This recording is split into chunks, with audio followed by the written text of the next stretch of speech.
Economics means household management, and the question of how a household should manage its resources is more relevant today than ever. In ancient Greece, when the philosopher Xenophon first coined the term economics, he was literally thinking about the affairs of a single household. But towards the end of his life, he applied the question more widely to the management of his hometown, the city-state of Athens. 2,000 years later, in Scotland, Adam Smith looked to the next level up, the management of the nation as a household, asking what makes the economy of one country thrive while another stagnates. And this question has held sway for the past 200 years. So economic thinking has gone from the household to the city-state to the nation-state. It's time to take the inevitable next step. Ours is the era of the planetary household. And this century, we need some pretty insightful managers to guide our planetary household, ones who are ready to pay attention to the needs of all its inhabitants. Let's get to work.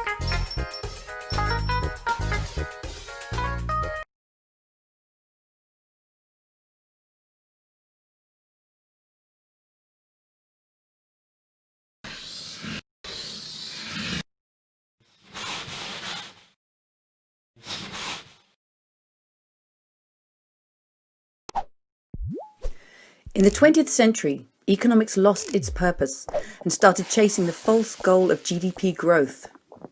In recent decades, that has pushed many societies into deepening inequality, and it's pushing us all towards ecological collapse. This century calls for a new goal, meeting the needs of all within the means of the planet. In other words, it's time to get into the donut, the sweet spot for humanity. But that's no easy task. Today, billions of people still fall short of their daily needs, from food, housing and energy to healthcare and education. And yet collectively, we've already overshot our pressure on some of Earth's most critical life support systems, driving climate change and the breakdown of biodiversity. What we do to this Earth in the next 50 years will shape the next 10,000. So let's replace that last century goal of endless growth with the goal of thriving in balance. And if we're to have half a chance of getting there, what economic mindset would be fit for the task?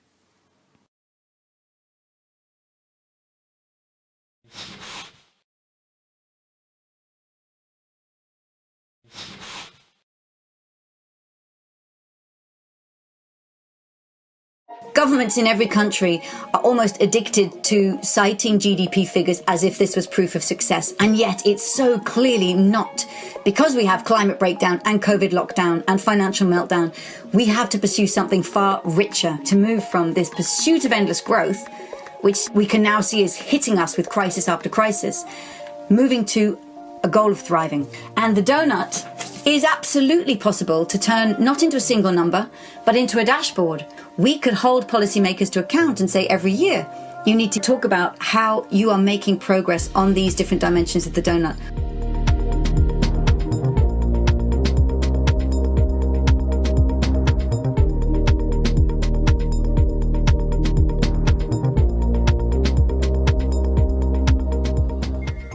The outside of the donut is created by leading Earth system scientists just a decade ago. These are the 9 life-supporting systems of planet Earth. To have a stable climate, to have healthy oceans, to have recharging fresh water. And they drew these and called them the planetary boundaries. And they said we must stay in the circle in the middle. I thought, but if we go to the center of the circle, where we use hardly any of Earth's resources, that's not thriving. That is actually death and destitution for billions of people. We need to convert Earth's lands for food, for water, for housing, for energy. So I drew this inner circle and said, just as there is an outer limit of humanity's pressure on the planet, so too there must be an inner limit. So the hole in the middle is a place where people are left falling short on the essentials of life. It's where people don't have the food, water, energy, healthcare, housing, education, political voice that every person has a claim to meeting. We want to leave nobody in this hole, get everybody into the green ring of the donut itself.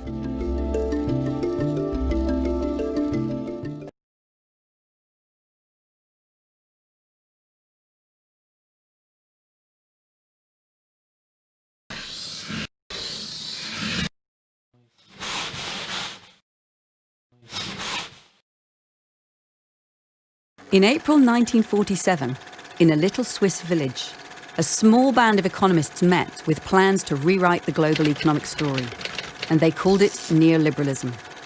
Their method was ingenious. They described each economic actor with a set of such powerful traits that the rest of the script almost wrote itself. In the 1980s, when their laissez-faire story was finally put on the international stage, the plot was loaded from the very start. And so for the last 40 years, we've been told that the market is efficient, so give it free rein. That the state is incompetent, so don't let it meddle. That trade is win-win, so open your borders. That the commons are tragic, so sell them off. That society, well, there's no such thing, so ignore it. And that the household is domestic, so leave it to the women. With such a cast list, the triumph of the market seemed almost inevitable, and it's been driving us into social and ecological crisis. But we were also told that finance is infallible, and that was so clearly disproven in the global financial crash that it's called the rest of the story into question too. It's time to ditch this outdated neoliberal script. We need a new economic story that's fit for the 21st century, one that puts the economy in service to life. So how should that story begin?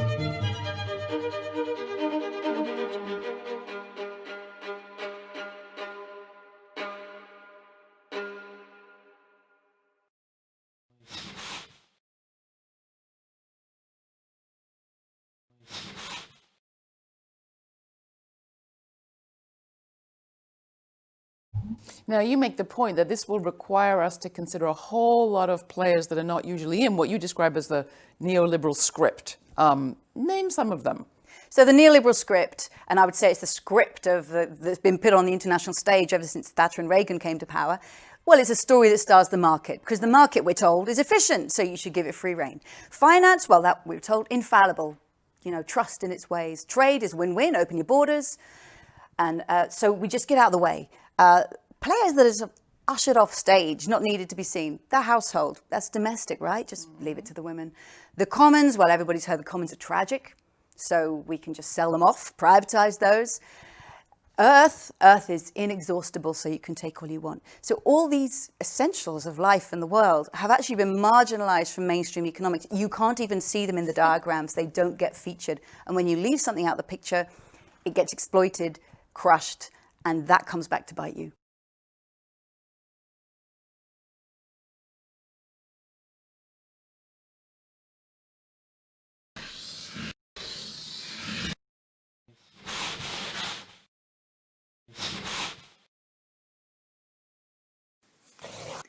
Who does economics tell us we are? To make humanity fit into their theories, last century's economists invented rational economic man. He stands alone, with money in his hand, a calculator in his head, ego in his heart, and nature at his feet. He hates work, loves luxury, has insatiable wants, and knows the price of everything. But the trouble is this: on being told that he is like us, we actually become more like him. Researchers have discovered that the more that economic students study this Homo economicus, the more self-interested they become. Rational economic man is damaging our societies and the living world. We can no longer afford to gaze at his image, which is why it's time for a new portrait of humanity at the heart of economics. One which recognizes that our brains are wired for empathy, cooperation, and mutual aid. That instead of being fixed, our wants change as and when our values do. And far from being dominant over nature, we're deeply dependent upon her. With these new beginnings of a self-portrait, how can economics start to nurture human nature and give us a far greater chance of thriving in the 21st century?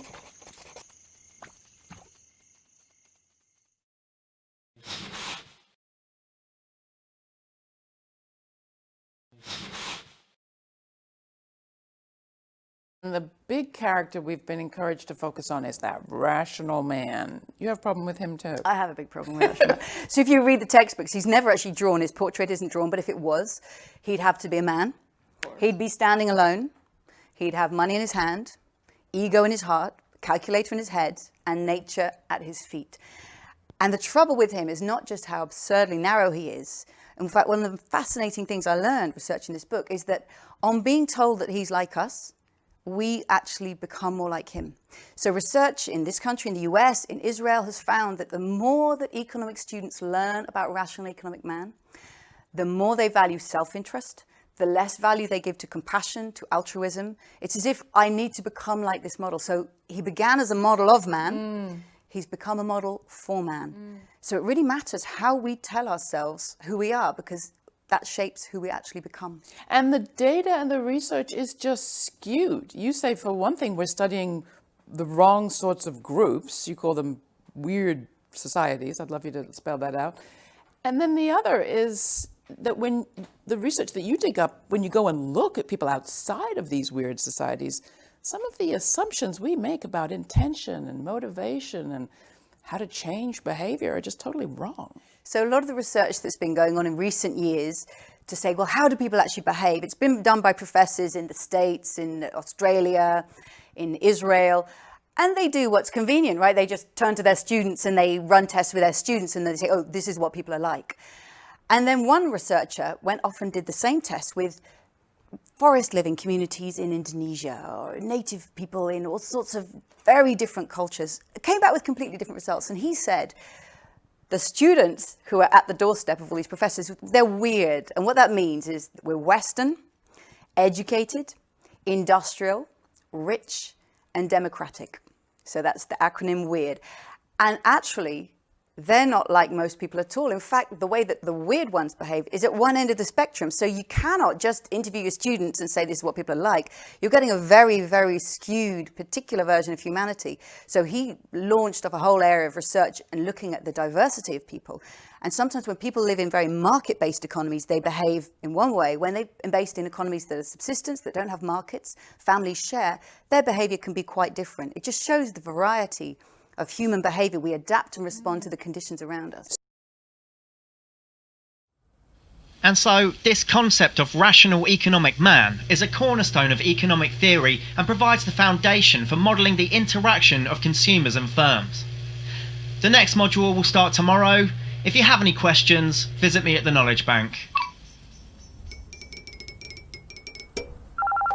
Knowledge Bank? Yeah. See you outside. Let's go!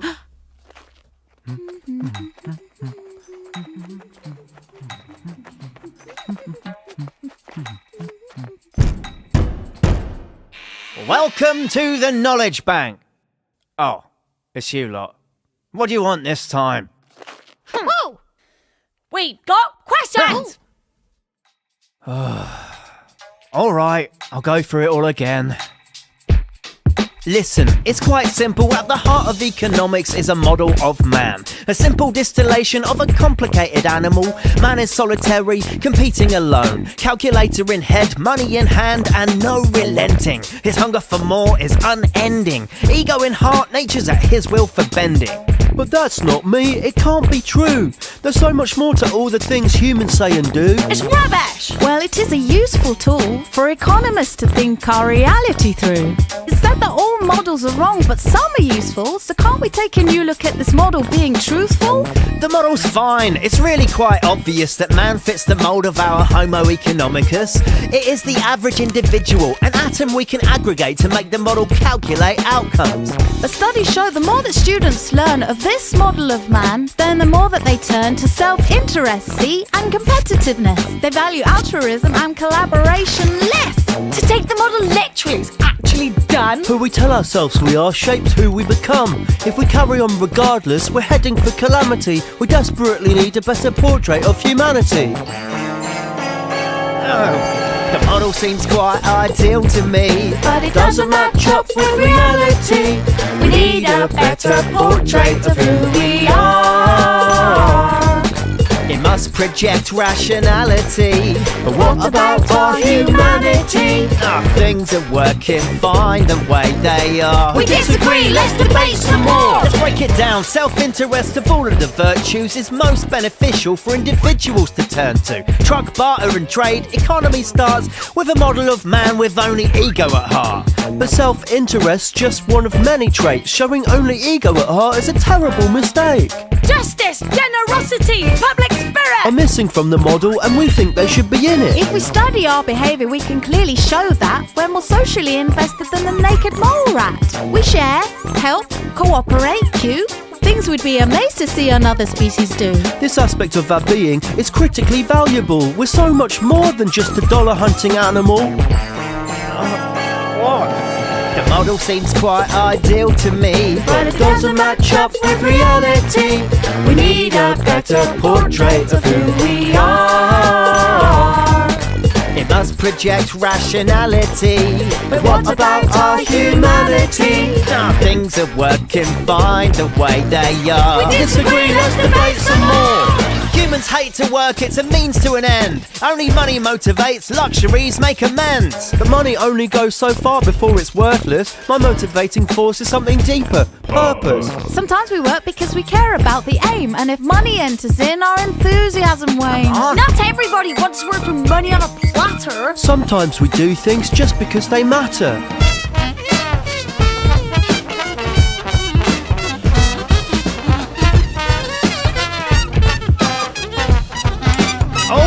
All right. Rational economic man is all-knowing, calculating constantly to keep his wealth growing, comparing all goods and all prices over time. Sure, it's an abstraction, but it works just fine. No, it doesn't. No, it's a superhuman version. In reality, there's no way we can be so certain. Usually we make do with the rule of thumb. Since people can't know everything, the model must be wrong. The model doesn't feel to me like it's a human being. It's abstracted us into a kind of human slot machine. When we want the best, yes, we estimate the cost, but if we don't admit uncertainty, something core is lost. Oi, get off me! The model seems quite ideal to me, but it doesn't match up with reality. We need a better portrait of who we are. It must project rationality. But what about our humanity? Things are working fine the way they are. We disagree, let's debate some more. The economy needs inputs and the world is replete. Nature is a resource that lies at our feet. Mine it, log it, drill that well. The earth is our dominion and it's here for us to sell. I'm sorry, but that's very big-headed. We're not above the web of life, we're deeply embedded. But human desire is an insatiable force, and what the market wants will be supplied, of course. But that comes down to culture. We need sufficiency, where we're part of nature's cycles, not a separate entity. So will we keep consuming until we're overstuffed, or can we find a balance knowing how much is enough? Enough! Oh! Look, clear off, will ya? I've got to close up for the night. Thanks for your time. Yeah. I've still got a few questions, though. Yeah, I bet you have. See you tomorrow.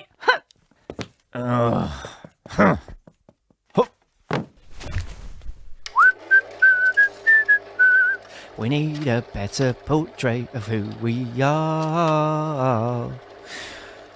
Well, what would that look like then?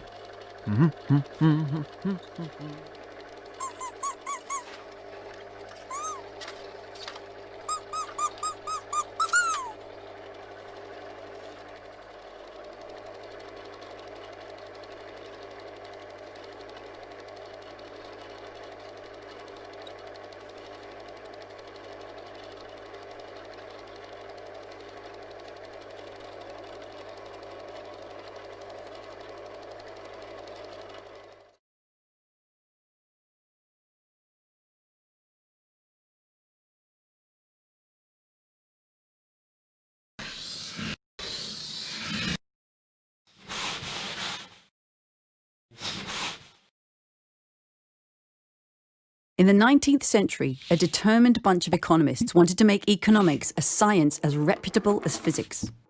So, inspired by Newton's laws of motion that so accurately describe the movement of planets, they searched for economic laws that could describe the movement of markets. But by trying to turn their theories into maths, they ended up with models based on equilibrium. Models that had little capacity to predict, let alone respond to, real-world boom and bust. No wonder hardly anyone saw the crash coming. It's time to ditch the physics envy and embrace economic complexity with its spiraling feedbacks, emergent trends, and surprise tipping points. Through this systems thinking lens, we can start to understand our ever-evolving world, from the rise of the 1% to the collapse of ecosystems. And that's why 21st century economists won't think of themselves as engineers controlling the levers of the economy, but as gardeners, tending to and shaping the economy as it evolves. So let's take off the hard hat and put on some gardening gloves. It's time to get savvy with systems. And the question is this: how should that economic garden be designed?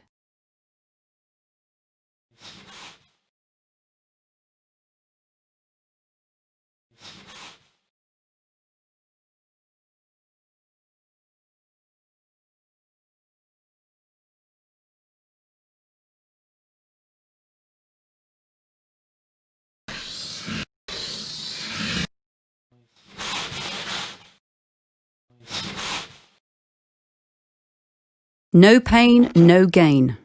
It's an economic myth that has been repeated in countries around the world. That if people put up with increasing inequality, it will be better for us all in the end, because the benefits of growth will eventually trickle down. Except they don't. In many of the world's richest countries, the gap between rich and poor is at its highest in 30 years. And it's widening in China, India, and South Africa too. Far from being a necessary phase in every nation's progress, rising inequality is a policy choice, and a bad one at that. It's actually a failure of economic design, and it harms us all. So don't wait for economic growth to even things up, because it may never happen. Economies that are divisive by default must become distributive by design. That means going beyond redistributing income to redistributing wealth too. Especially the wealth that comes from controlling land, controlling money creation, controlling business, technology, and ideas. This century, we have the chance to embed distributive design at the heart of our economies, if we choose to make it happen.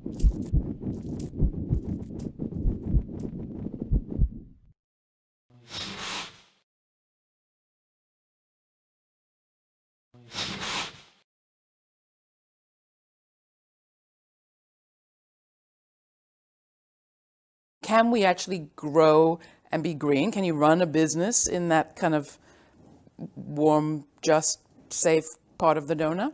Yes, I think you can, because we need to transform our economies. Today, they are deeply divisive, giving rewards to the 1%, and degenerative, running down the living planet on which we depend. We need to transform them so that they are distributive, sharing value with everyone who helps create it, and regenerative. That's an amazing transformation that needs to happen. And in that process, there are very clearly some industries that really need to grow. Solar capacity, right? Renewable energy, that's a wonderful growth field. So if someone's working in a company in that area, of course there's going to be growth there. That's an opportunity. So we need to grow back into balance. The incomes of people living on very, very low incomes, their incomes need to grow back into balance. So there are opportunities for sure. But we've certainly interviewed people on this program who have tried. They've had very well-intentioned businesses. I'm thinking, you mentioned Anita Roddick in your book. We've had Ben and Jerry, the folks from the ice cream company in Vermont, on this show. And both of them came into the same conflict with their shareholders, that their kind of mission of being regenerative or beneficial to their community wasn't so beneficial to the shareholders. And they, at the end of the day, kind of lost their companies to buyouts, or at least Ben and Jerry's did. So this is the fascinating, I think it's going to be a psychological drama between what I would call 21st century companies and regenerative design and 20th century capitalism. Because the 21st century designer says, how many benefits can I layer into this company so that I can actually give some away? That's the Ben and Jerry's mentality, the Body Shop mentality. 20th century capital finance says, how much value can I extract from this? Now, when you try and start a 21st century company that's generating value and giving away to the community, the environment, and you're going to be financed by these financiers who are just trying to maximize and extract the value they can capture, that is what pulls them down. And that's why we need to transform finance.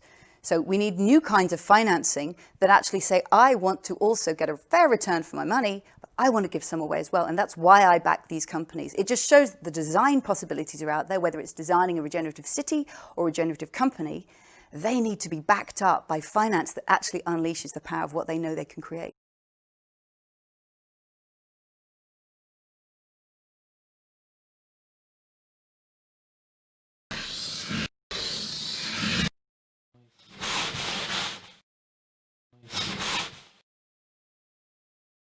For 200 years, industrial activity has been based on degenerative design. We take Earth's materials, make them into stuff we want, use it for a while, and then toss it away. Take, make, use, lose. It's a one-way system that runs counter to the living world, and it's devouring the sources of its own sustenance. Economic theory has told us not to worry, that more growth is needed so that nations can afford to clean things up. But at the global scale, that's simply not true. And the effects are destroying Earth's life support systems on which we all fundamentally depend. We can't wait for growth to clean things up because it won't. We need to turn today's economies, which are degenerative by default, into ones that are regenerative by design. Ones that run on renewable energy, that turn waste from one process into food for the next, so that things are never used up, but are used again and again. And in all this, the 21st Century Economist's role is a crucial one: to harness the potential of business and finance, of the commons and the state, and of human nature, to unleash this regenerative future.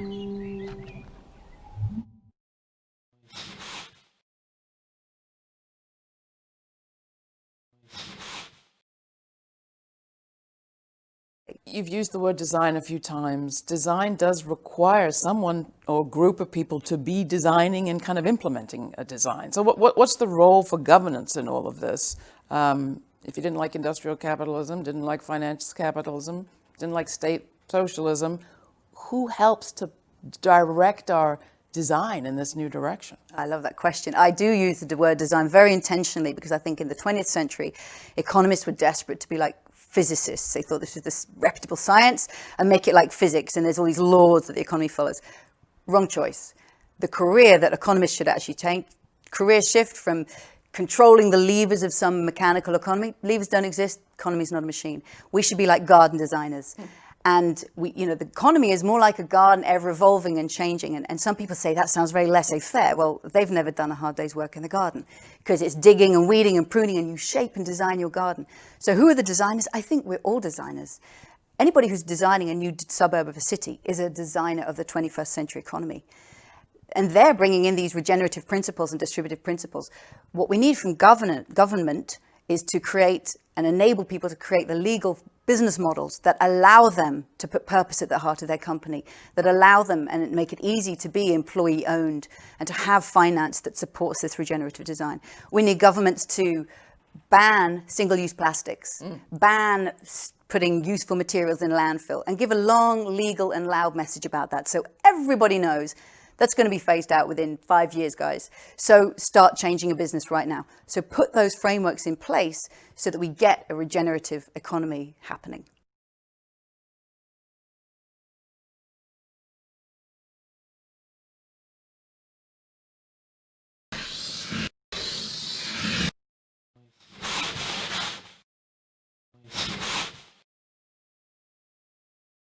In the 20th century, GDP growth turned into the overriding target of economic policy. So much so that governments, businesses, and financial markets came to expect, demand, and depend upon it never ending, even in the world's richest countries. Politicians promising a better future offer green growth, inclusive growth, smart, resilient, or balanced growth. Pick any future you want, so long as you pick growth. And so, we have economies that need to grow, whether or not they make us thrive. While what we need are economies that make us thrive whether or not they grow. Economies that are designed to be far more distributive of value created and regenerative, working with, not against, the cycles of the living world. Economies in which GDP, simply the cost of all things sold in the market, may vary, sometimes up, sometimes down, in response to making that transformation. So, what would it take to make this possible?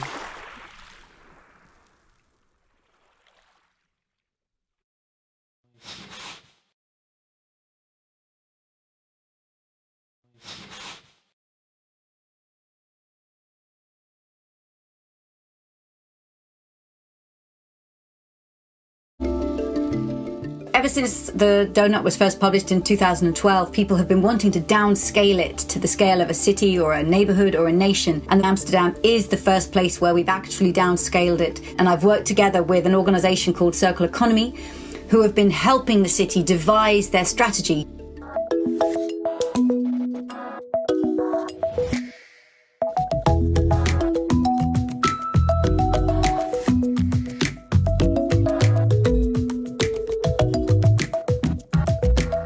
Amsterdam having a very ambitious vision of becoming a fully circular city by 2050. What happens with the Doughnut is that because it brings all these themes together, of the social aspects and the environmental, you need to start a conversation with everybody in the room. We invited all different departments that they were not used to be part of this conversation. How can we create housing in Amsterdam that is available for all different incomes, at the same time is supporting the well-being of people who live in the house, and how does this construction is made with materials that reducing the global emissions and the climate. With the city Doughnut, we suddenly see in the portrait of the city the impact that Amsterdam has in, let's say, Bangladesh, and people's life there that work in producing the clothes that we wear in Amsterdam, and how a city can start thinking about all this and creating strategies that are taking this into account. The Doughnut does not give us answers. You don't plug in a calculation and it tells you how to do it. What it does is provide a space for people to come together. In fact, in Amsterdam, the policymakers said, we now realise that if we're aiming to get into the Doughnut, we need to change our own internal organisation so that we're more holistic and connected in our planning and policy. And I think smart policymakers realise that they don't need a solution to financial crisis and a different one to climate crisis and a different one to health emergencies. They need a paradigm that no longer pushes for endless growth, but instead focuses on thriving, on resilience, and on well-being within communities.